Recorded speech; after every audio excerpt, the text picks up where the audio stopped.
ഇടുക്കിയിൽ കാട്ടാൻ ആക്രമണത്തിൽ മരിച്ച അമർ ഇലാഹിയെ മുള്ളരിങ്ങാട് ജുമാ മസ്ജിദിൽ ഖബറടക്കാനുള്ള ചടങ്ങുകളാണ് പുരോഗമിക്കുന്നത്. ഇന്നലെയാണ് പശുവിനെ അഴിച്ചുകെട്ടാനായി പോയപ്പോൾ അമർ ഇലാഹി ആനയുടെ മുന്നിൽ അകപ്പെടുന്നത്.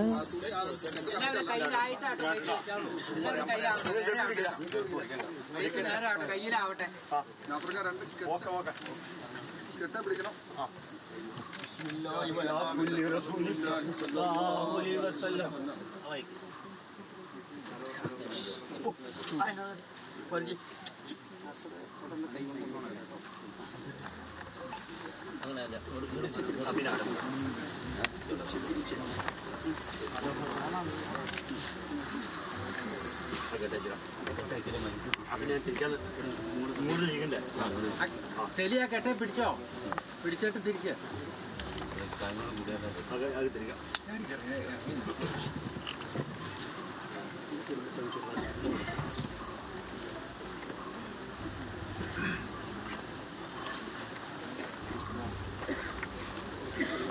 ആസിഫുണ്ട് വിശദാംശങ്ങളുമായി. ആസിഫ്, എങ്ങനെയാണ് ചടങ്ങുകൾ?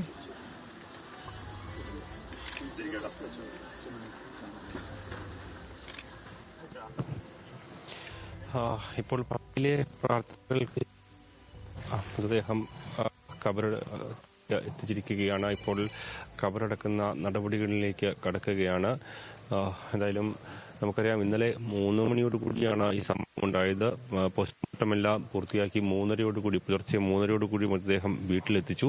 അതിനുശേഷം ഈ സമയത്ത് വലിയ രീതിയിലുള്ള ഒരു ജനപ്രവാഹമാണ് ഈ വീട്ടിലേക്ക് വന്നുകൊണ്ട് ഇരിക്കുന്നത്. ഇപ്പോൾ പള്ളിയിൽ ഉള്ളിൽ പ്രാർത്ഥന നടക്കുമ്പോൾ പുറത്ത് വൈദികരടക്കമുള്ളവർ അങ്ങനെ ഈ ഒരു മൃതദേഹത്തെ അനുഗമിച്ചുകൊണ്ട് ഇവിടെ എത്തി നിൽക്കുകയാണ്. അങ്ങനെ ഈ ഒരു നാടൊന്നാകെ ഇങ്ങോട്ട് ഒഴുകിയെത്തിയ ഒരു സാഹചര്യമാണ് ഉള്ളത്. മതവും ജാതിയും ഒന്നും നോക്കാതെ ഈ ഖബറുകൾ വരെ ജനങ്ങൾ ഇങ്ങനെ ഒത്തുകൂടിയുന്ന ഒരു സാഹചര്യം. കാരണം ഇതൊരു കേവലമായ ഒരു മരണമായി കണക്കാക്കാൻ കഴിയില്ല. ഒരു ആനക്കരയിൽ കൊല്ലപ്പെട്ട ഒരു യുവാവാണ്. അത് ഈ നാട് കഴിഞ്ഞ കുറേ കാലങ്ങളായി ഉയർത്തിക്കൊണ്ടിരിക്കുന്ന ഒരു പ്രധാനപ്പെട്ട ഒരു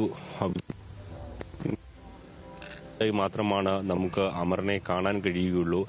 ഈ അമർ ഇന്നലെ പശുവിനെ അന്വേഷിച്ച് കാട്ടിന്റെ കാട്ടിനുള്ള എന്ന് പറയുന്ന കാര്യമില്ല, വനംവകുപ്പിന്റെ അധീനതയിലുള്ള തേക്ക് എസ്റ്റേറ്റിലേക്ക് കടന്നു പോകുന്ന സമയത്താണ് കാട്ടാനയുടെ ആക്രമണം ഉണ്ടാകുന്നത്. അവിടെ അടിക്കാടുകൾ അടക്കം പൂർണ്ണമായും വെട്ടിമാറ്റുന്ന ഒരു സാഹചര്യം ഉണ്ടായിരുന്നില്ല. ജനങ്ങൾ താമസിക്കുന്ന വീടിനോട് ചേർന്ന് ഏകദേശം 10-20 മീറ്റർ ദൂരത്തുള്ള അടിക്കാട് മാത്രമാണ് വെട്ടിമാറ്റിയിട്ടുള്ളത്. ഈ ജനങ്ങൾ മുഴുവൻ ഇതുമായി ബന്ധപ്പെട്ട ഈ സമീപ പ്രദേശങ്ങളിൽ പശുവിനെ മറ്റും മേയിച്ചും മറ്റും ഉപജീവനമാർഗം നടത്തുന്ന ആളുകളാണ്. മുമ്പിൽ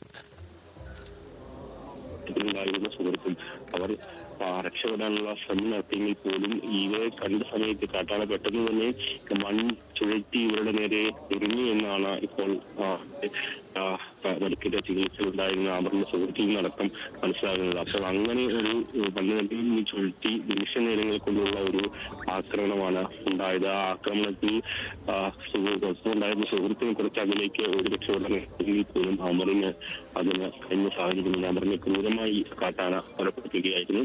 എന്തായാലും ഈ പ്രദേശത്തെ ജനങ്ങളുടെ ജീവിതം ദുസ്സഹമായിട്ട് വർഷങ്ങളായി. കാരണം ഒരു നൂറ്റാണ്ടോളമായി ഇവിടെ ജനവാസം എത്തിയിട്ട്, പക്ഷെ ആ സമയത്തൊന്നും വലിയ രീതിയിലുള്ള ആക്രമണമോ കാട്ടാനകളുടെയോ മറ്റു വന്യമൃഗങ്ങളുടെ സാന്നിധ്യമോ ഈ പ്രദേശത്ത് ഉണ്ടായിരുന്നില്ല. പക്ഷെ കഴിഞ്ഞ ഒരു 4-5 വർഷമായി ഈ കാട്ടുമൃഗങ്ങൾ മുഴുവൻ നാട്ടിലേക്ക് ഇറങ്ങുന്ന സാഹചര്യം കേരളത്തിൽ പൊതുവെ ഉണ്ട്. അതിന് സമാനമായ സാഹചര്യം കേരളത്തിൽ പൊതുവെ പഞ്ചായത്തിന്റെ വിവിധ പ്രദേശങ്ങളിൽ വന്യമൃഗങ്ങൾ നാട്ടിലേക്ക് ഇറങ്ങുന്നുണ്ട്. കാട്ടാനയും കാട്ടുമൃഗയും അടക്കമുള്ളവരുടെ നിത്യ സാന്നിധ്യമാണ് ഈ ഒരു പ്രദേശം. അതുകൊണ്ട് കൃഷിക്ക് പോലും കഴിയാത്ത സാഹചര്യം ഈ ഒരു പ്രദേശത്തിലെ മുഴുവൻ ജനങ്ങൾക്കുണ്ട്. ആ ഒരു ഘട്ടം നിലനിൽക്കുന്ന സമയത്താണ് ഇന്നലെ കാട്ടാനയുടെ ആക്രമണം ഉണ്ടാകുന്നത്. 18 കാട്ടാനകളാണ് ഈ ഒരു പ്രദേശം കേന്ദ്രീകരിച്ച് കുറെ വർഷങ്ങളായി ചികിത്സിക്കുന്നത്. അങ്ങനെ നാട്ടിന്റെ സമീപത്തേക്ക് ഇറങ്ങുന്ന സമയത്ത് വനംവകുപ്പ് ഉദ്യോഗസ്ഥർ ഇടപെട്ട നാട്ടുകാരുകൾ ചേർന്ന് ഇതിനെ കാട്ടിന്റെ ഉള്ളിലേക്ക് ഓടിച്ചു വിടുന്ന സാഹചര്യം ഉണ്ടാവും. പക്ഷേ അത് വീണ്ടും നാട്ടുമൃഗത്തേക്ക് തന്നെ വരുന്ന സാഹചര്യമാണ് പൊതുവെ ഉണ്ടാകുന്നത്. 18 കാട്ടാനകളിൽ 15 കാട്ടാനകളെ കാട്ടിന്റെ ഉള്ളിലേക്ക് കഴിഞ്ഞ ദിവസങ്ങളിൽ ഓടിച്ചു വിടാൻ കഴിഞ്ഞു എന്നുള്ളതാണ് ഈ ജനപ്രതിനിധികളുമായി മറ്റ് സംസാരിച്ചപ്പോൾ വനംവകുപ്പ് ഉദ്യോഗസ്ഥർ അവകാശപ്പെടുന്നത്. ഈ 3 കാട്ടാനകൾ മാത്രമാണ് ഈ ഒരു പ്രദേശത്തിന് സമീപം അവശേഷിക്കുന്നത് എന്നുള്ളത്. പക്ഷേ ഇതിനെ തീർക്കാൻ ആവശ്യമായുള്ള നടപടികൾ ശ്രമങ്ങൾ നടന്നെങ്കിൽ പോലും അതിന് പൂർണ്ണമായി കഴിഞ്ഞില്ല. മറ്റുള്ള ഫെൻസിംഗ് അടക്കമുള്ള യാതൊരു നടപടികളും വനംവകുപ്പിന്റെ നേതൃത്വത്തിൽ ഇവിടെ ഇല്ല എന്നുള്ളതാണ്.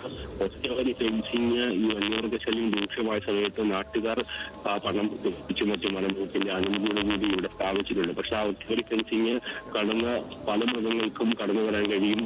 കാട്ടാനക്കടക്കം അതിന്റെ അവസാനിക്കുന്ന ചില പ്രദേശങ്ങളിൽ കൂടി ഈ ജനവാസ മേഖലയിലേക്കും അമർന്നതിന് തൊട്ട് സമീപത്തേക്കും എത്താൻ കഴിയും. അങ്ങനെ ഒറ്റ ജനങ്ങൾ പൊതുവെ ജീവിച്ച വന്നുകൊണ്ട് ഇരുന്നത് അത്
പള്ളിയിലെ ചടങ്ങുകൾ പൂർത്തിയായി. ഇപ്പോൾ അമർ ഇലാഹിയുടെ ഖബറടക്കവും പൂർത്തിയായിരിക്കുകയാണ്. ഇന്നലെയാണ് അമർ ഇലാഹി ഇത്തരത്തിൽ കാട്ടാനാക്രമണത്തിൽ മരിക്കുന്ന സാഹചര്യമുണ്ടായത്.